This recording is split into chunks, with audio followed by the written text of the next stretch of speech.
Doctor اسرار احمد کی وفات سے ایک رات پہلے کیا صورتحال چل رہی تھی؟ کیا کسی کو اندازہ تھا کہ کل وہ اس دنیا میں نہیں رہیں گے؟ وہ ذرا واقعہ کھل کر بیان کریں۔ یہ ڈاکٹر صاحب کے جیسے کہ میں نے عرض بھی کیا تھا، کچھ امراض تو ایسے تھے جو چل رہے تھے، لیکن آخری 3 دن انہیں پھر شدید بخار بھی ہوا،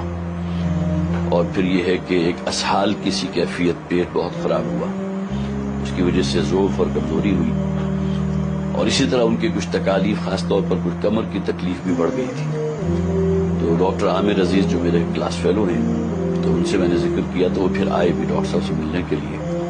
اب ملاقات کے بعد انہوں نے پھر، اگرچہ ان کے انتقال کے بعد مجھے کہا، یہ نہیں کہ اسی دن کہہ دیا ہو، لیکن بعد میں کہا تھا کہ اس دن جو میں ڈاکٹر صاحب سے ملا تھا تو میں بھی یہ سمجھ رہا تھا کہ یہ شاید ڈاکٹر صاحب کے بس 1-2 دن ہی باقی ہیں۔ اب کس بنیاد پر انہوں نے کہا، میں چونکہ اس موقع پر موجود نہیں تھا، لہٰذا کوئی باتیں شاید ڈاکٹر صاحب نے ایسی کی ہوں کہ جس سے ڈاکٹر عامر عزیز نے یہ اندازہ لگایا ہو کہ شاید یہ اب وہ آخری ایام جو ہیں، جسے کاؤنٹ ڈاؤن کہتے ہیں، وہ شاید شروع ہو چکا ہے۔ لیکن یہ بہرحال آخری 3 دن جو ہے ان کے کچھ بیماری میں گزرے تھے، اور اس میں کچھ کیفیت بھی ان کی بے چینی کی رہی تھی، اور باقی ہے کہ جس رات ان کا انتقال ہوا ہے تو میں نے اگرچہ درمیان میں 1-8 دفعہ ان سے کہا بھی تھا کہ اگر آپ محسوس کریں تو ہم آپ کو ہاسپٹل لے چلتے ہیں، تو ڈاکٹر صاحب نے اس سے انکار کیا تھا، نہیں میں ہاسپٹل نہیں جانا چاہتا، اس لیے کہ بہرحال ہاسپٹل میں جو کچھ ہوتا ہے پھر گویا کہ آپ اپنے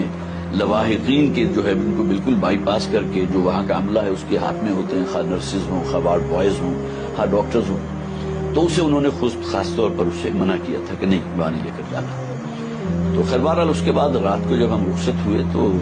طبیعت ٹھیک تھی، اگرچہ کچھ بخار بھی تھا،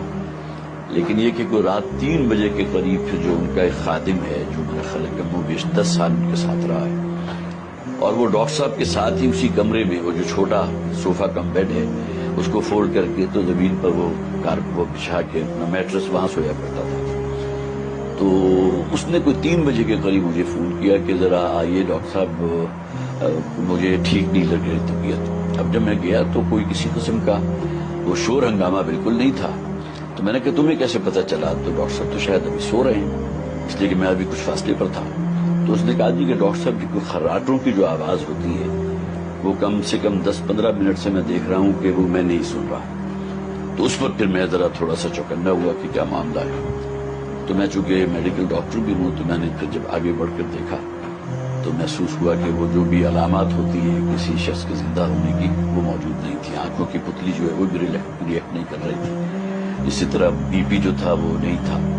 تو معلوم ہوتا ہے کہ اسی عالم نوم میں وہ جو سوئی ہوئی حالت ہی میں اللہ تعالیٰ نے فرشتہ اجل کو بھیجا ہے اور اس نے اس روح کو مجھ تک لیا۔ تو کوئی کسی قسم کی تکلیف، کوئی ہنگامہ کہ فوراً بھاگو دوڑو ہاسپٹل کی طرف، بلاؤ 112 کو اور یہ کرو اور وہ کرو، اس کی کوئی نوبت نہیں۔